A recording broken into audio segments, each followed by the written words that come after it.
Salam kenal dari kami, hari ini mencoba menggali bagaimana perkembangan dan tradisi Islam di Chechnya setelah negara itu dijajah. Masih dari deretan negara bekas jajahan Uni Soviet, Chechnya merupakan wilayah mayoritas Muslim di negara Federasi Rusia. Negara yang terletak di pegunungan Kaukasus Utara ini terbilang masih muda. Republik Chechnya memproklamasikan kemerdekaan pasca keruntuhan Uni Soviet di tahun 1991. Kendati tidak mendapat pengakuan PBB hingga 2004.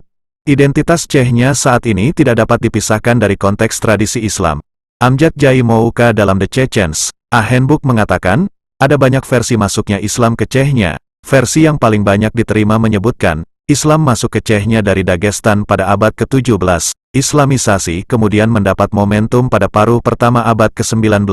Mayoritas Chechen menganut mazhab Imam Syafi'i. Sebagian mengamalkan tasawuf, khususnya tarekat Qadiriyah, Naqsabandiyah, dan Syaziliyah. Ini seperti halnya Indonesia.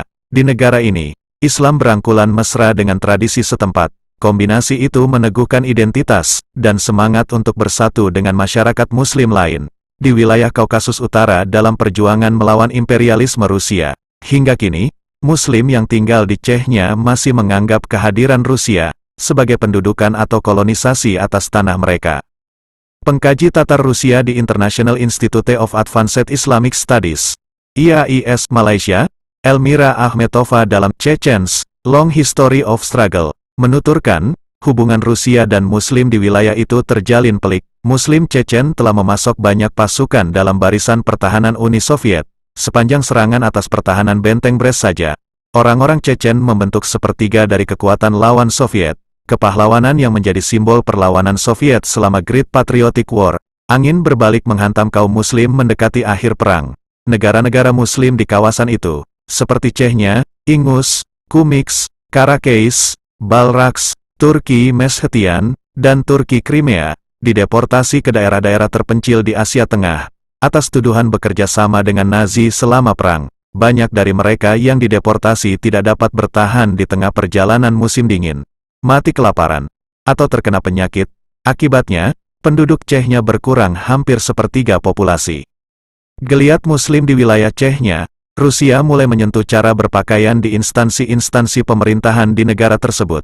Pegawai negeri sipil, PNS, pria di wilayah Chechnya diminta menggunakan busana Muslim, sementara PNS wanitanya diminta untuk mengenakan jilbab yang menutup kepala. Kami menyarankan agar para pegawai negeri pria bekerja dengan mengenakan jas dan dasi, sementara perempuan mengenakan rok yang menutupi lutut mereka, serta mengenakan penutup kepala, sebut seorang pejabat Chechnya, Magomed Slimhanov, seperti diberitakan Reuters, Senin, 9/7, 2023. Sementara setiap Jumat, PNS di wilayah Kaukasus itu diwajibkan memakai busana Muslim tradisional. Kendati begitu, Slimhanov mengingatkan himbauan itu adalah rekomendasi. Kebijakan itu disindir aktivis HAM, Ruslan Badalov yang menyebut busana Muslim adalah bagian dari masalah yang muncul di Chechnya belakangan ini. Setiap tahun, pejabat Chechnya muncul dengan kebijakan baru yang serupa dengan kebijakan sekarang, ujar Ruslan. Ini adalah tradisi Kaukasus. Namun hal ini tidak boleh dipaksa.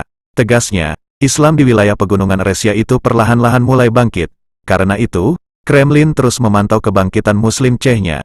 Sejumlah pengamat memprediksi, pemerintah Chechnya bakal didesak memberikan otonomi khusus ke wilayah mayoritas Muslim tersebut, mengingat Islam di Chechnya perlahan-lahan mulai bangkit dari tidur panjang. Demikianlah kisah menarik ini yang dapat kami sampaikan dan telah kami rangkum dari beberapa sumber. Semoga bermanfaat. Hendaknya, atas kunjungan saudara-saudari kami ucapkan terima kasih. Wassalamualaikum warahmatullahi wabarakatuh.